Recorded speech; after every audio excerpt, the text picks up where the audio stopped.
admissions process, and that gave us a peace of mind for how to create a financial roadmap for his future. Wow, that's great. Sounds like I need to give her a call. Yes, she definitely helped our son find the perfect college, meet all his deadlines, and help us feel less anxious about the whole process. You need to reach out to her. Just check out educationprepcenters.com and set up a complimentary assessment with Dr. Gina. You'll be so glad you did. Education Prep Centers, college admissions made easy. Out-of-date carpet giving you the blues? Tired of your old dingy and broken tile? Let my friends at the Floor Store in Cleveland, Texas give your home the makeover it deserves. This is Old Taco Joe coming to you for the Floor Store. Whether it's carpet, tile, wood flooring, or real wood laminate, the Floor Store can cover all of your flooring needs. Located at 405 West Henderson Street in Cleveland, Texas, owner Brent Harris can help. Shower tile, tub surrounds, even backsplashes. Give them a call today at 817-641-9444. The Floor Store, they got you covered. Let's be honest. Wheelchairs are heavy, bulky, and ugly. If you carry a wheelchair in your car to take care of a loved one, you know how hard it is getting that clunky, old-style wheelchair in and out of your car. Introducing the Feathershare Wheelchair. At 13 pounds, it's the world's lightest wheelchair. It folds in seconds and fits neatly in your trunk, backseat, or closet, so you can take it everywhere. And it's only available right here. Order yours today and get a free wheelchair case, a $50 value, yours free. The Featherchair, the world's lightest wheelchair, is just $4.99 with easy payments as low as $16 a month. Sorry, no Medicare or insurance accepted. So call right now to order yours. 800-823-5826. 800-823-5826. 800-823-5826. That's 800-823-5826. When you're hungry for tender brisket or some delicious homemade cobbler, then look no further than Leach Brothers Barbecue, located at 1106 East Henderson, Cleveland, Texas. Leach Brothers has been family-owned and operated since 1950. Take it from me, Taco Joe Orwinski. Todd and his family have been filling my belly breakfast, lunch, and dinner for a long time. Heck, I even have my own booth, open Monday through Saturday, 6 a.m. to 7 p.m. Come see them for dine-in, carry-out, and all your catering needs. You're listening to Joco Community Radio.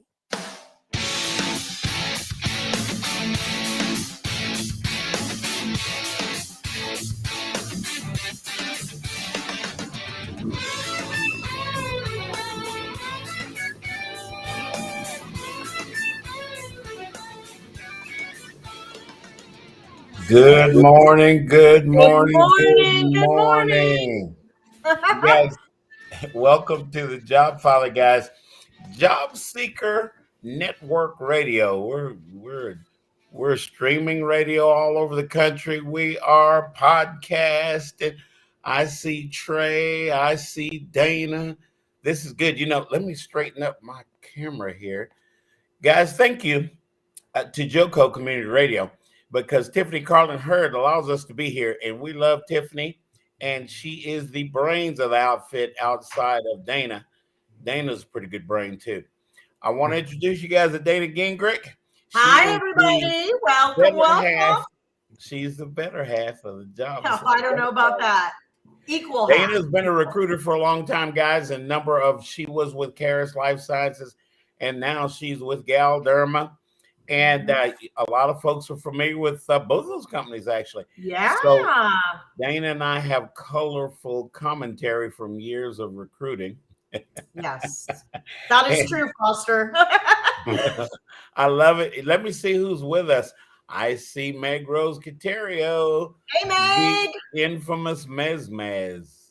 And Joel Fry just landed a job. You guys saw Joel Fry. Oh, congrats, Joel. Yeah. Joel, if you don't mind, put in the chat the details of your landing and stuff so folks can know, so I don't mess it up.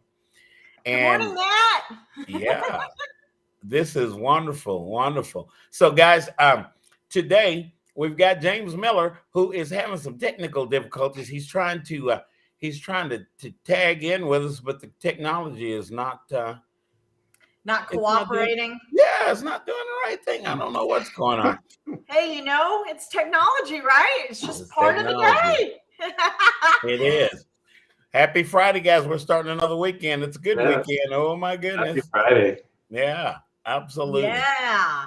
So, guys, I will go to our public service announcement. Try to spend a little bit more time, if you guys don't mind, to let James's technology kick in with us here. Sure. I'm going to tell you guys about Joco Community Radio. It's proud to be the voice of Johnson County, guys, and it's live on 365 on the TuneIn Radio Network. So just listen or watch. Just go to tunein.joco.com. Let me tell you again, tuneinjoco.com, TUNEINJOCO.com. And Joco is for Johnson County, guys. And that's how you choose. That's how you go to TuneIn. You can listen to us in your car, on your way home from work, on your way to work, while you're at work, all of that stuff. The Joco Community Radio app is live, and it's now available for free. We like free 99 on Android and iOS devices. Simply search your store. Check out our lineup and more on jococommunityradio.com. Check it out. It's pretty cool. This episode and more brought to you by Patriot Claims, guys, making your insurance work for you. Now, at Patriot Claims, your number one contact is my buddy Nona Reed. Let me give you her number, 844-839-4245. Let me tell you again, 844-839-4245. That's Nona Reed, guys. Nona Reed. Nona. Yeah, you guys can spell Reed, surely, can't you? Okay. Foster, stop being insulting. All right, guys. Thank you very much. And let's see if everything is. We still don't have James, do we? Oh, my goodness. That's okay. We got Trey Tschoepe. Did I say it right, Trey? That's me, Tschoepe, Trey Tschoepe. Hey, Trey. Hi. Trey. So, guys, normally we're going to flip it around today. So, normally we have a subject matter expert on the first half of the show, and then we have the Jobseeker Spotlight. So, we're going to Jobseeker Spotlight the first part of the show today and give James's technology a little bit more time to treat him correctly. When we're on these computers, networks, and all that stuff, technically we never know what's going on. But Trey, guys, like myself, is an HR executive. Trey knows HR a whole lot better than Foster. And Trey is what we call a CHRO, guys. Ooh. He's a VP of IT. He has been a HR business partner. Trey, tell us what an HR business partner does. Give us a good smattering of what all is involved in HR business partner's life in the corporation. Right. So, well, an HR business partner, I would say a CHRO is your Chief Human Resources Officer. Right, So leading the entire function. That's what I do. But back in the day, I was an HR business partner. You're exactly right. And in that role, you're what they call typically a generalist, meaning you do a little bit of everything to serve the needs of your assigned workforce. And so depending on how your HR model is configured, a lot of times you'll have HR business partners that are assigned to some subset of your workforce, and they partner with the managers within that subset to ensure that they're meeting their needs. Nowadays, a big need is obviously recruiting and ensuring that the talent that the management and the team needs is in place so that they can effectively perform the work that needs to be done. But it's so much more than that. If they were doing the onboarding of new employees, they're facilitating policies, maybe also facilitating benefits administration, payroll, everything that an employee needs to be successful in their role and achieve the goals that are assigned to them going forward. And then ultimately, we have workforces and we have people, and people sometimes go sideways. And so a lot of times your HR business partner also needs to deal with employee relations issues and navigate between management and the workforce, whatever may come up. So HR business partners, they're kind of the behind the scenes nuts and bolts that make workforces run and help HR achieve what's expected of that area. So absolutely a critical role within an organization. Absolutely. So, Trey, quick question for you. So, in your background, we all know, or probably a lot of people know, may not, that HR is a very, very diverse span of critical roles that do impact employee and um, company engagement, right? So, with that being said, what is HR business partnership your primary specialty as a CHRO, or what areas of HR does your specialty lie around building your brand? Right. I mean, so as a CHRO, you have to know and understand all parts of the HR function. I mean, there are a lot of tactical areas that many HR professionals find a preference for. So you have like recruiters that enjoy recruiting. You have if the payroll falls under HR, you have payroll and benefits people. You have again the business partners and employee relations, and depending on the size and model of the HR department that you're managing, those things might be configured differently. But at the end of the day, if you're going to be, a leader of that, you have to understand how all of those pieces fit together.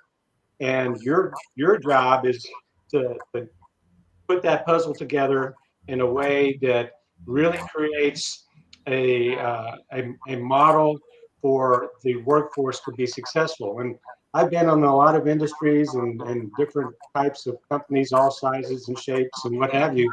And there's no one size fits all. As an HR leader, you have to come in and understand the circumstances of the organization. You have to understand the business model. You have to understand finance and accounting. And so there are a lot of disciplines that come in to a role like this. It's not just knowing recruiting or just knowing one. You kind of have to done and perform them all. And then, of course, there's an education that comes through experience. But to jumpstart that education is, if you get a few degrees, like in HR, I have a couple of master's degrees in OD and human resources, and I'm also a labor law attorney. And so I'm kind of, you kind of have to put all those pieces together and become the total package to effectively lead and be strategic about it. See the big picture so that you can really build and create something that's going to be the right fit for the organization that you're leading. Absolutely. So HR law. Go ahead, Dan. Oh, go ahead, Foster. Sorry. Oh no, I was saying, guys, I want to avoid a misdirection that I probably started. I'm interested in that HR business partner role because when I was in HR, that was more my, even though I was director of HR, my functionality was more of what Trey has just explained. But to avoid the misdirection, Trey, guys, is looking for a job as a CHRO or maybe a VP of HR that in some companies is the number 2 person in HR that reports to the CHRO. But Trey's going to be your CHRO, honestly. I've gotten to know Trey a little bit in the network that we do. The network. and guys, Trey's well thought of. Trey is a person that understands things a little bit outside of the box, a lot of bit outside the box. Every company, guys, that we work at, our application of our skill set at that company takes on a different. You're working with different people, so it takes on a different space.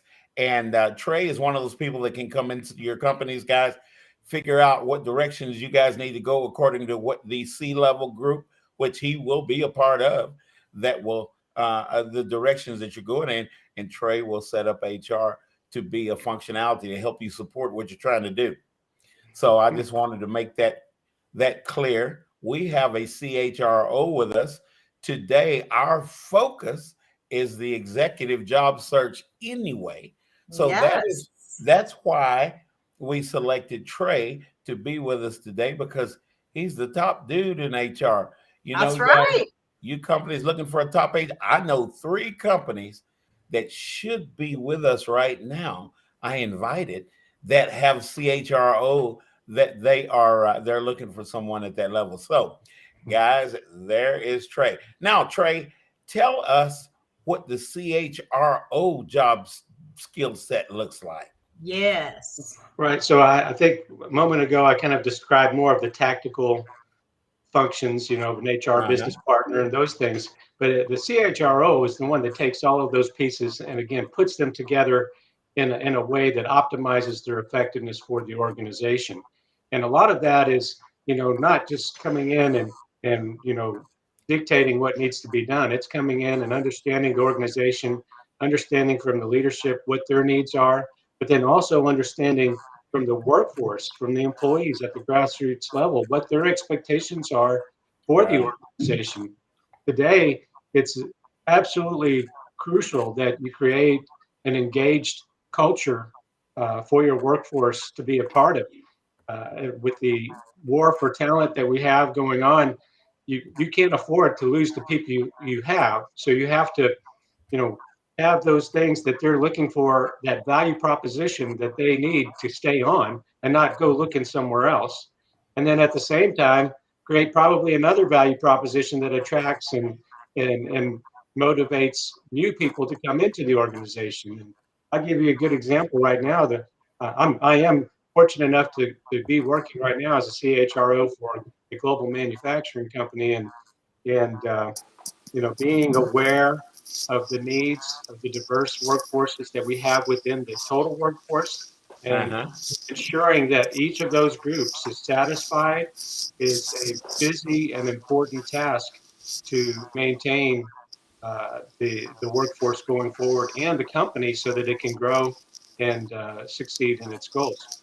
And a lot of that's done through, grassroots conversations with your employees.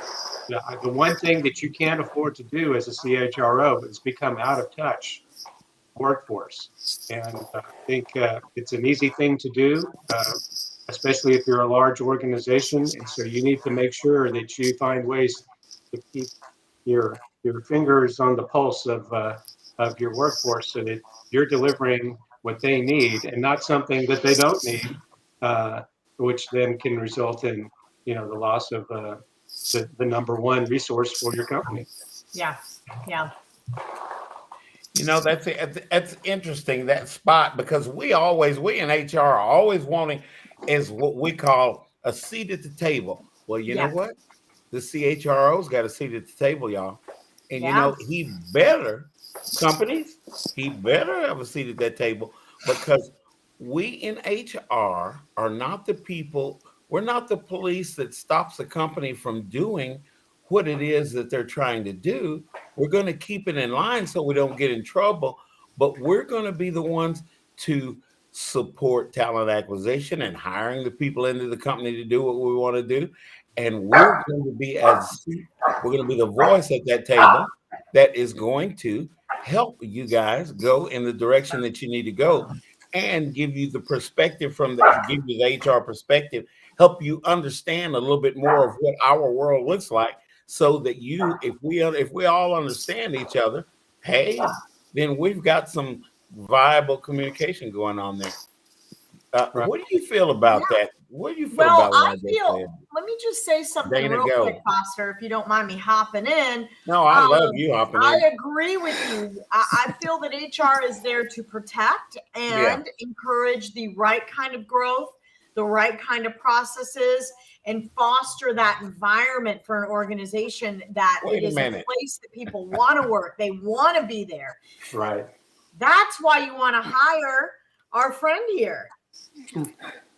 Right. And I think over the years, HR has evolved to, I've been in this business for a long time. And I would say when I first started back in the day, a lot of folks that were in HR kind of fell into the profession. I chose it as my profession, but I was surrounded by a lot of folks that just kind of fell into it and didn't really, they liked the part of it.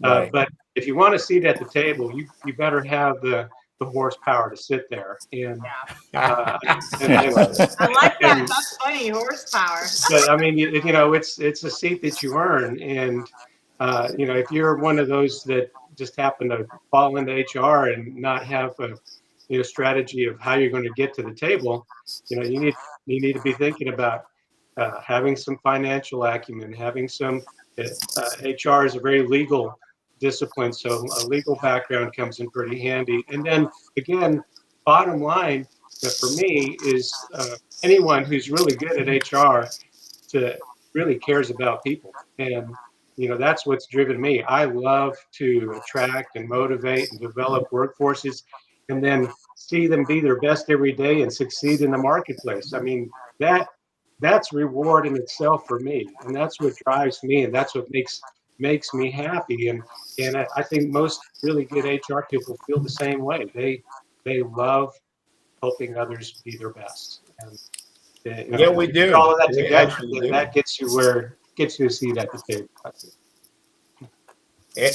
Having that seat at the table, you get a chance to be involved with all the directions that the company's going. I like it. James and I both, in our talent acquisition past, have had a seat at the table, so to speak, in a number of different opportunities. But you know, a lot of times we, as the employee, have to take, like Joel said, take that seat. You know, we see a lot of things. We observe a lot of things when we're in these corporations. And guys, sometimes we just need to get involved. Thank you, Joel, for saying that. Take that seat. In other words, we're not going to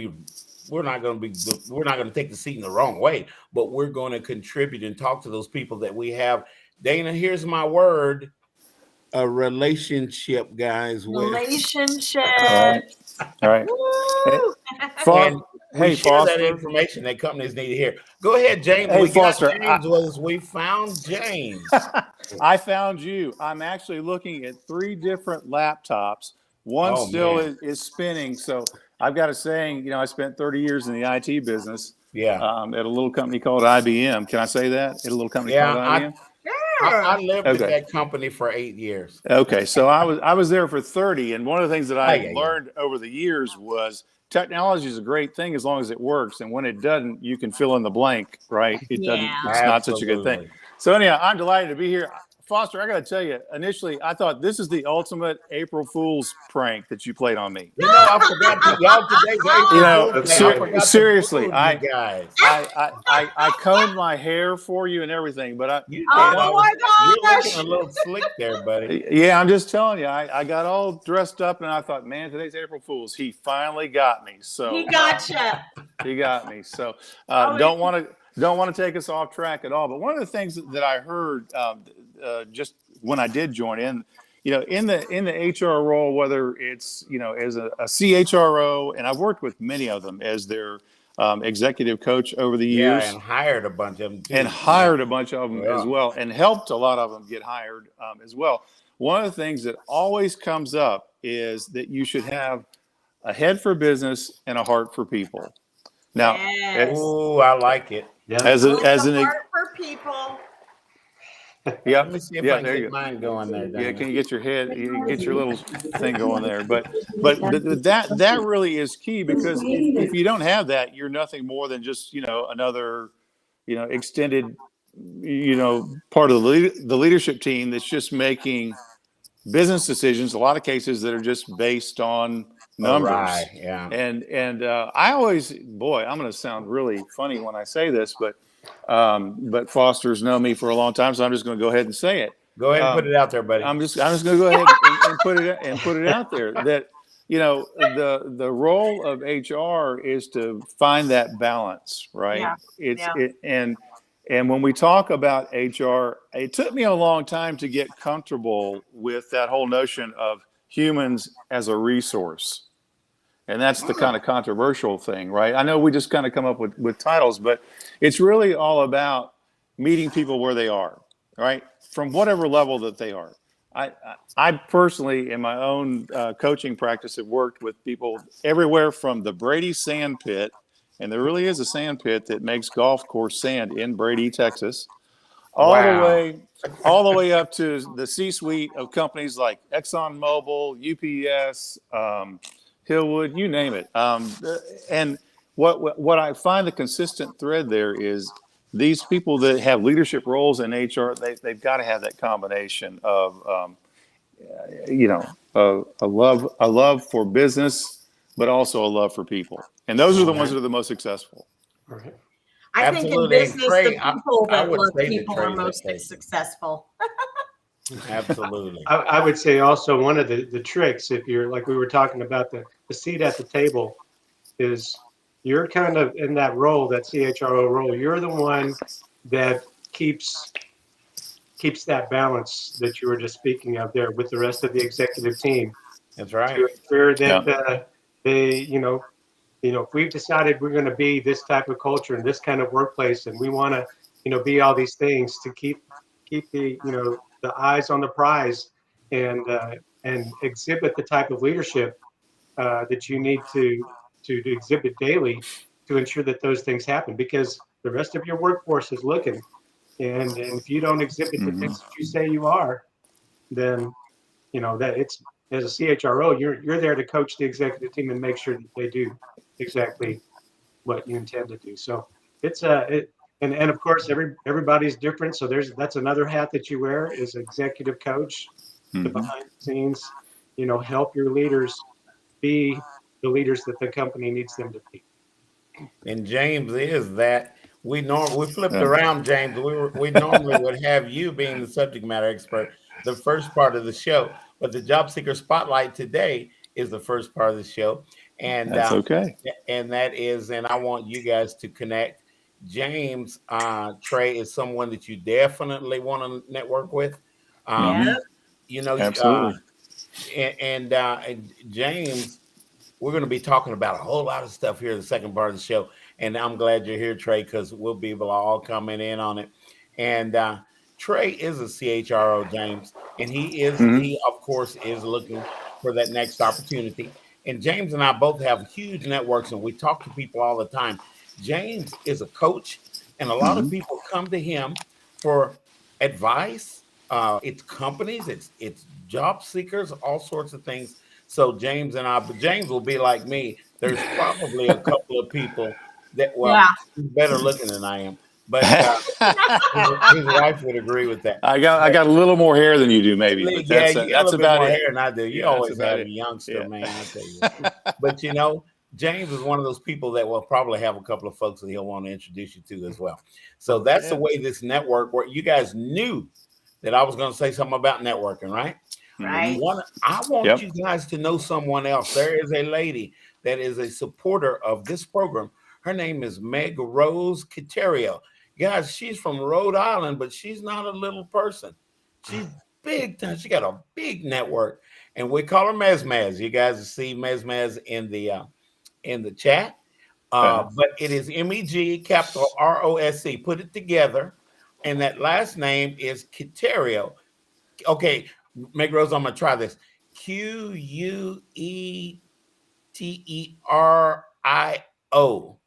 If I didn't get that right, put it in the chat and say, Foster, you messed it up. Anyway, I love my Mez. Me and Dana we love our Mez. We refer to her as Mez. You guys go find Meg Rose Quiterio on LinkedIn and connect with her, because she has a big network. She's very, very helpful. And you know what, Dana, you may have talked to Meg Rose when you were at Caris Life Sciences, because Meg Rose is a biotechnical engineer. She's big brain, man. Yeah. Wow. Even though she's from little Rhode Island, she's big brain. Wow. Anyway, let's get back to Trey. We're supposed to be talking about Trey. Joelle is also helping to hype us up, and we're thankful both we're and thankful Joelle for are here. Joelle. And Joelle got a job, so we're going to get to tell Joelle. Go to work, Joelle. Yeah. Another person, Trey, that we want to connect with. I hear music. All right. We'll come back with James Miller, guys. All right. James in the house. Thank you, Trey. Wilfred Brimley for Loafing Dog. I'm Wilfred Brimley for Loafing Dog. When I get the hankering for a hot dog, I go to Cleveland, Texas. Just a couple blocks off the square, they got Loafing Dog. They got the Neely Dog, the Mary Sunshine Dog, the Casey Dog, and the Shirley Dog. Why, they even got the Pacer Dog, the Brooklyn Dog, and the Jim Dog. Can't forget the Shane Dog, or the Joy Dog, and the Monty Dog. I like that fool. The Nakia Dog and the Braxton Dog round things off. Why, they even got a kids menu too. Loafing Dog, 208 East Chambers Street, Cleveland, Texas. Lunch, catering, or takeout, plus outdoor seating. Phone number is 817-556-1040. This is Wilford Brimley. And don't forget, Loafing Dog won't give you diabetes. Hey, there's something you forgot to do. It sure is hot. Are you sweating like a dog? Wait, what? Dogs don't sweat. Oh no, you forgot to get your window tinted. Whether it's the kitchen window that sits in the sun for the hottest part of the day, or you just got new wheels, call Sharp Window Tinting in Burleson. 817-615-9379, or look them up on the web, sharpwindowtint.com.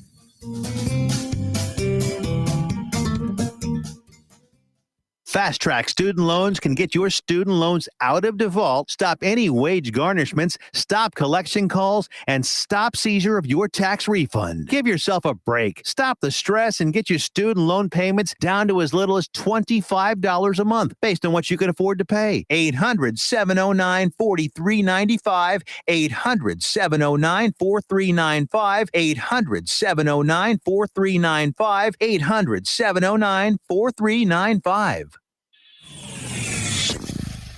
Joco Community Radio. Listen live at tunein.com.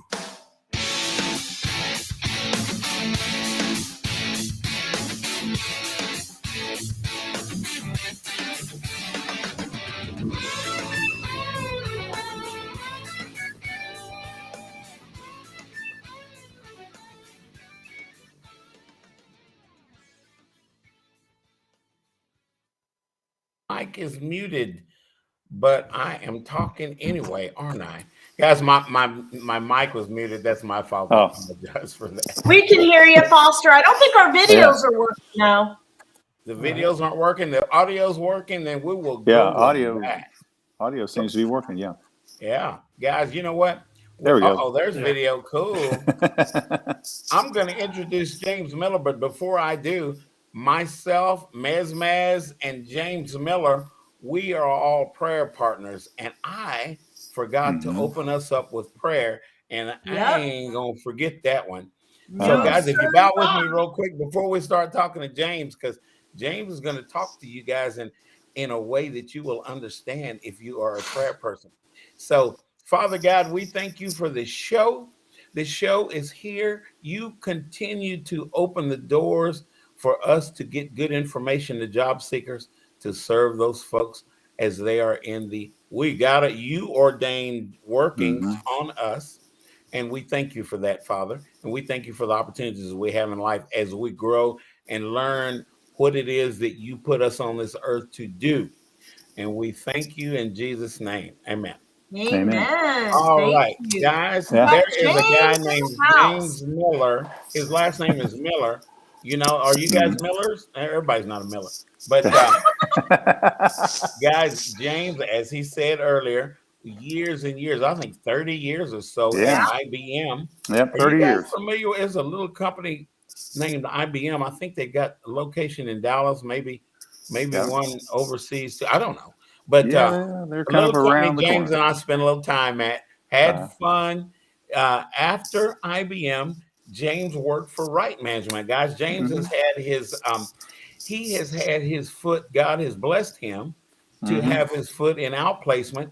And you know what happens in outplacement? You guys get to learn how to go find a job, who to connect with, all that stuff, how to do it.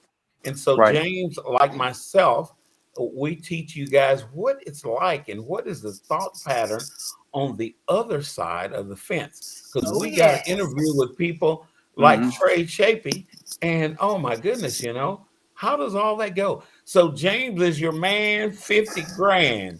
And so, all right. So James, welcome. You. James is going to share some things with us. And you know what? You guys we might hear a little bit about why we should hire James as well. Well, Yeah, that's possible. That could happen, and it looks like somebody dropped my Gmail address there in the chat, which is great. I'll just go ahead and say it to get it out of the way. It's JS like Sam Miller Jr. for Junior. So it's JS Miller Jr. at gmail.com. And, we're both junior. Yeah, we are. Welcome. We were blessed to inherit our father's names. Foster. That's right. That's how I choose. That's how I choose to look at that. But now, one of the things that I would like to add is that when we talk about, well, why in the world, would I spend time in outplacement after 30 years in IT? And it's because that's where my passion lies. Yeah. Now that's a good thing, and I think it's good for anyone that's in career transition. Going from whatever it was to wherever it is that God opens the door for you to go. It's good for you to be able to articulate with someone, like in my case, as an outplacement coach or as an executive coach. I wear both hats, a leadership coach, whatever you want to call me, but just a coach. Just call me a coach. It's good to get that external perspective. Coach Miller. Now, the nice thing about working with a coach or someone that has these experiences like we do, especially if you've been on the recruiter side, which, check that box, or if you've been on the in the coaching arena, check that box, and even better, if you've been a hiring manager or a talent manager, as I have, I brought all that to the table. Those are really good things when you're looking to talk with somebody, to ask them, do you have experience in recruiting and in hiring and in helping people find the right fit? Because it's not just about finding a job. I mean, I'm sure you guys have talked on previous podcasts about how low the unemployment rate is and all that sort of thing, especially in the U.S. But it's one thing to find a job, but it's another thing to find a place where you're passionate about the work that you do. Yeah. Well, you got to be passionate about it, but is it a good fit for you? And I can tell you there are some places that I've counseled people away from because they say, this is just not right for me. And there was something, and when they start to ask questions, and I help prepare them, like, what kind of questions did you ask? Like, what's your PTO policy? What holidays do you celebrate? Since we're getting close to Good Friday now, I'll share with you a story. And since I don't wear I don't wear this on my shoulder, but I'm going to share it with you. When I joined Right Management 5.5 years ago, going almost 6 years ago. Yep. One of the things that I prayed for daily was, how do I know that this is the right place for me to be? Because I was, at the time, you left this out, Foster, I was at UTD for 2 semesters in between IBM and Right Management. So I was at UTD. You just told me something I didn't know. Look at you. I was at UTD for 2 semesters, really enjoyed it. I was there in the Business Career Management Center, loved the people that I worked with, loved working with the students.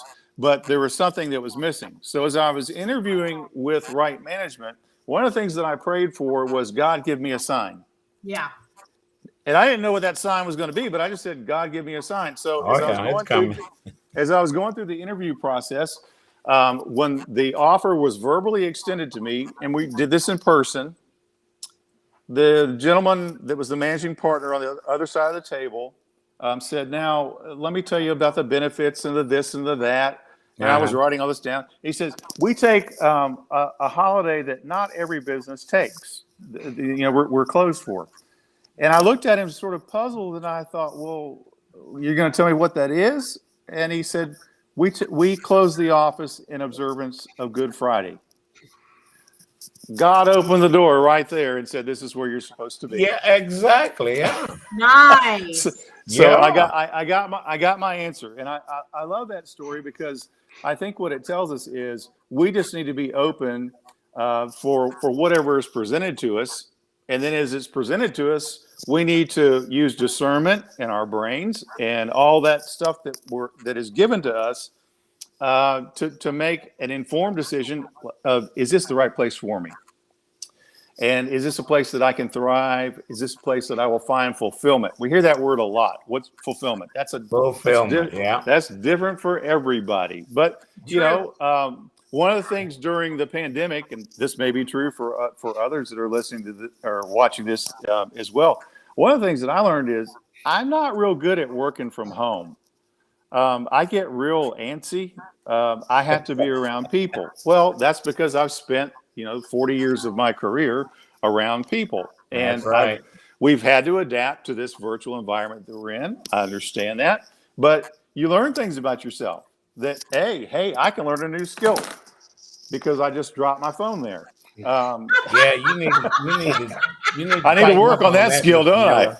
Man, I really need to work on that skill. Well, like I said, ordinarily my studio is a little better set up than trying to do this on my iPhone. But yeah, I understand that. We're going to work with what we've got today. But I will tell you, from a coach's perspective, whether it's a C-level executive or anybody down there, I really think it's a smart idea for you to work with someone.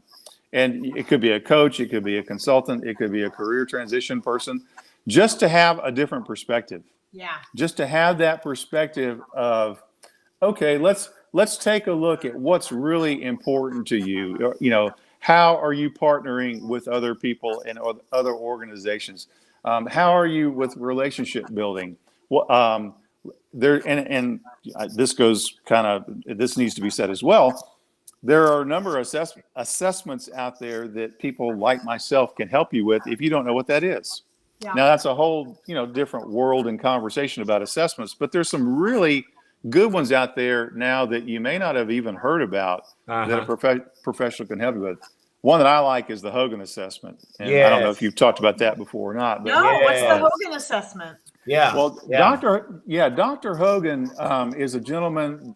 He was on the staff up at University of Tulsa. University of Tulsa, yeah. Yeah, University of Tulsa, and he developed this assessment that looks at leadership competencies, and it can tell you things that you're really good at, but it can also tell you things that he refers to as there's a light side and a dark side to your personality. Now, that sounds a little scary, quite frankly. When I first did it and went through the training, I thought, I don't really like that. But when you think about it, it makes sense. The light side are just things that set it up that way. that you shine light on, that you're really good at, that you just do naturally. Now, on the dark side, on that side, it's not like a dark evil side. It's just things that if you overuse that particular competency, it could potentially derail your career. For instance, if you're really strong in being bold, well, sometimes being too bold is not such a great thing. Right. So how do you calibrate that? And that's something that if you work with somebody that can help you interpret your results, you can be aware of that. And it's all about awareness, right? And how do I show up in the workplace? How do I show up in the boardroom? How do my peers see me? How do my direct reports see me? And I guess, if you're really in the C-suite, how does the public perceive me as well? So I'm a big fan of Hogan. I'm a big fan of a lot of assessments, but I really like that one a lot because I think it gives you insight into things that can cause you trouble without you even knowing about it. Yeah.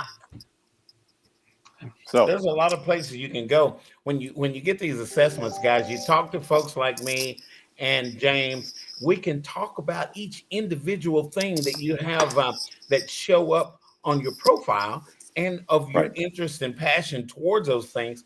And we can talk to you about life assessment is how you use those things. And a lot of times you use those strengths and don't even know you're doing it, probably most of the time, because it comes natural for you. You use those strengths and you don't even know you're doing it.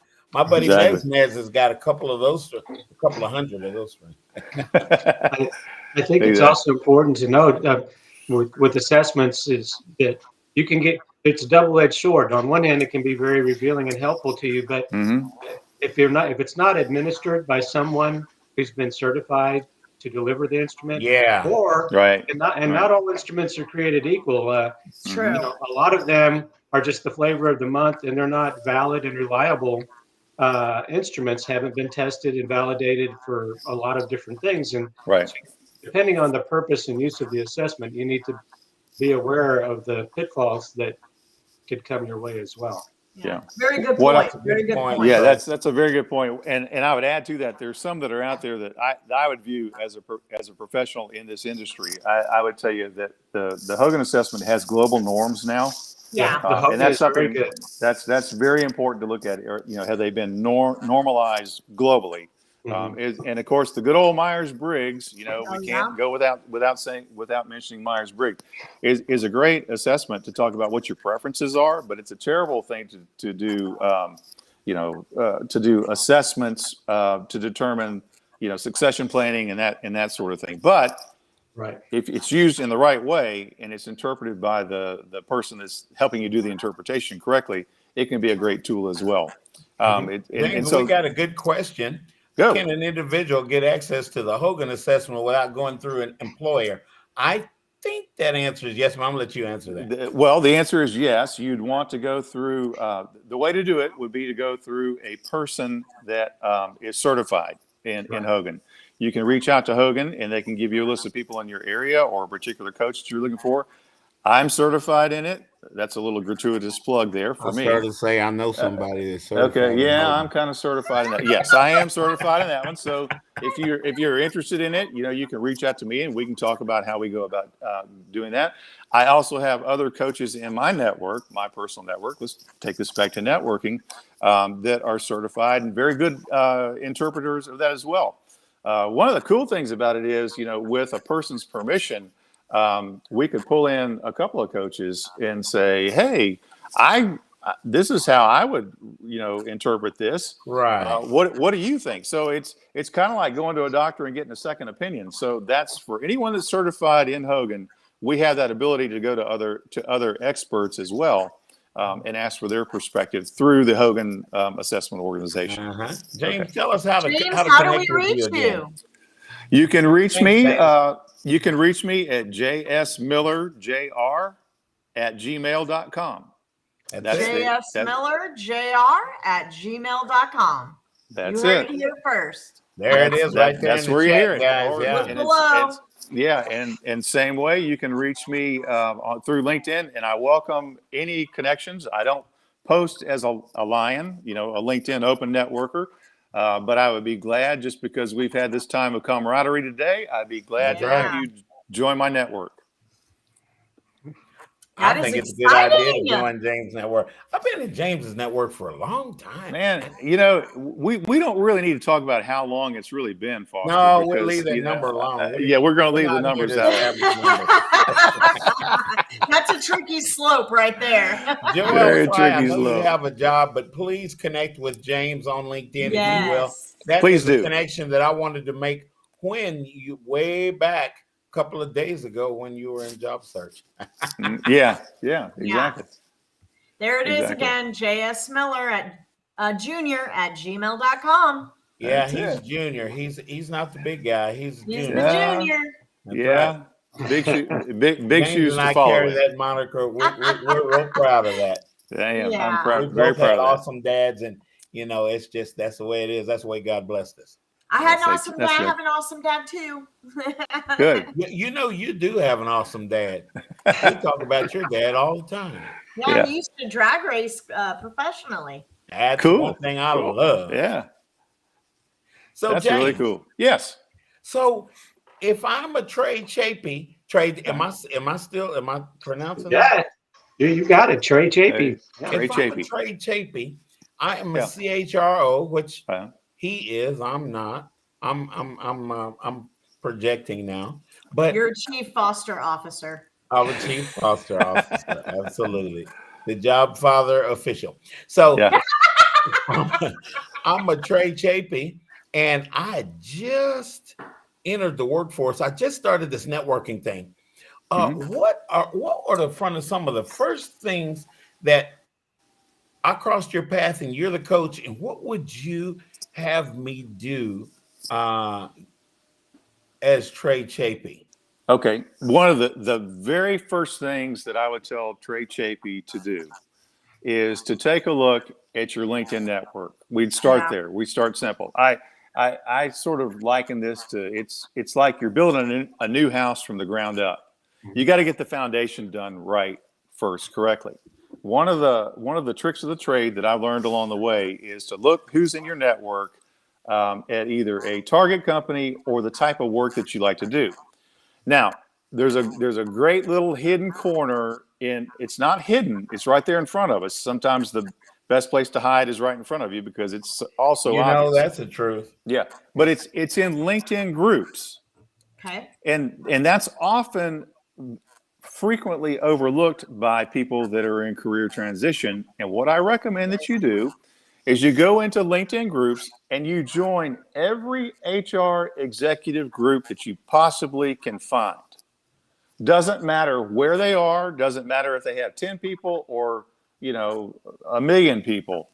I can promise you there are very specific groups for CHROs in the Dallas-Fort Worth Metroplex market, or in the United States, or in North America, or global, or whatever. Join them all, because I call it the law of birds of a feather hang around together, right? So if you're looking to make connections in that world and get leads from other people that are going to know about it before it's ever posted or discussed anyplace else, it's going to be in one of those groups. So here's kind of the magic that happens. Once you find those groups and you join them, every group has an owner. Oh, connect with the owner, because that's kind of like if you think about how, geese and ducks fly in that V formation, the owner of a group is going to be that duck leading at the front, and it's got everybody else pulling off their draft behind them because they want to be a part of that. So if you connect with that owner, and you're first degree connected, now you have access to their network as well. And what I recommend is you just send a simple LinkedIn request. Don't do the automatic hit the button, but actually write a little note, say, hey, I just joined the HR executive groups in Dallas-Fort Worth. I would really like to have you join my network. and I guarantee you, that 99.9% of the time, when they see that come across, they will take you as a connection. Now you have access to their whole network. Okay, so from there you can start to look at other people. You can start to follow the feed that they say, hey, does anybody know anybody that would be interested in this particular function of work, whether it's manufacturing or it's IT or whatever it may happen to be. And now you've got somebody that can make a warm introduction to you that otherwise you never would have made a connection with them. Right. You can expand your network by literally tens of thousands of people in a week's time with very, very little work, just by joining those groups and then connecting with the owner. And then once you start scrolling through the group, you're going to be like, LinkedIn is great about giving you, hints. Oh, this is an old college classmate of mine that I haven't seen in 35 years. Yeah. Well, why don't I connect with them? Maybe they know something. I've got a classmate of mine from 40 years ago that we took a lot of classes together. She's a senior exec with a big firm, and we just reconnected after literally 40 years. Wow. And she has said, anything that I can help, you or others that you're working with in their job search, let me know. So that was just by a simple looking at, hey, I think this is who I think it is. Let me just send them a little short message. And sure enough, it works out that way. Right. So that would be one of the very first places I would tell you. The second thing that I would tell you is and we're going back to that building the house analogy because I think it works really well. When you build a house, you got to frame the foundation before you start talking about what do I want the light fixtures to look like? What do I want the paint colors to be, and all that sort of thing. You have to be very, very clear on your personal brand. Yeah. So if I meet you somewhere and at a networking event, I'm going to say, hi, I'm James Miller. I'm an executive coach with a focus on leadership development, performance management, and professional career development. That's my thing. Who are you? And you're going to say, hi, I'm Trey. I'm a fill in the blank. Whatever that fill in the blank is probably what your personal brand is. But you've got to be spot on with that. Mm-hmm. The reason that I attribute that you have to have that naturally roll off your tongue is because our attention spans in this world of TikTok and, instant messaging and social media. I mean, we've got the attention spans of gnats. So, or fruit flies. It's very short. So you got to hit a person with, here's what I'm all about. And then from there, if they're interested, you can say, can we continue this conversation, later about what's going on in your company? And most people, I find, once you break the ice like that, most people, they'll give you 10 to 20 minutes on the phone or a Zoom. Yeah. Sure they will. But you've got to be able to break that ice because it's the old what's in it for me. Right? Now, whether that's spoken or not, because not everybody is, that altruistic that they just like, hey, I'd be glad to talk to anybody. Now, Foster and I will talk to anybody. Now, yeah, we're extroverts. but most people, they're busy. They got their lives going on. But if there's an interest and they see where there's a need in their business where you could fill it, they'll give you 15 minutes, especially in this job market today. Yes. There's, no doubt in my mind. They'll give you a 30-minute time for you to talk more about why they should, hire you as a whatever. Or they might know somebody, or they may be able to make some suggestions for you that you wouldn't have otherwise. So that's where I would tell everybody to start. Beyond that, it becomes the art of perseverance and marketing yourself in a way that you meet the business needs that they have, whatever their business needs are. My dad told the church something that James just supported in his statements. I don't know if he knew. I don't know if I ever told James that. But my dad would tell the church, if you want to learn how to do something, go hang out with the people that do it. Yeah, exactly. That's right. And that's key. You don't even have to be. You don't have to be the utmost expert. You don't have to be the guy that McKinsey goes to for all of the answers on a certain thing. Right. But one thing that Trey's got is nobody knows how to spell Trey's last name but Foster. That's right. And it's a unique differentiator. And Trey has no problem starting up conversations with people. And everybody, I think it's easy to say, probably not everybody, but 99.9% of the people that I've ever met, I found a commonality with, and we found something that we could talk about, get to know each other. And Bill, what's my word, Dana? Barbecue? No, yeah. Barbecue.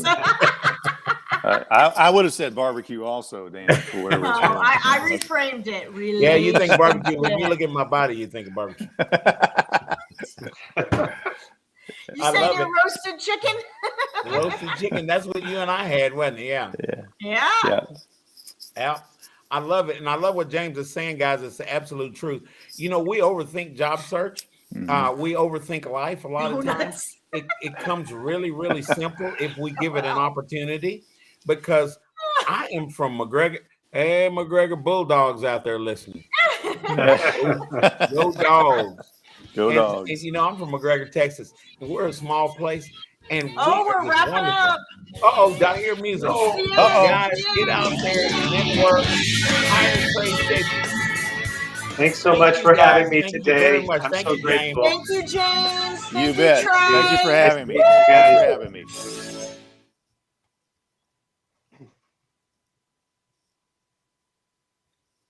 If you're trying to quit drinking or doing too many drugs, listen to me. You don't know me and we'll never meet. I had a problem like you once.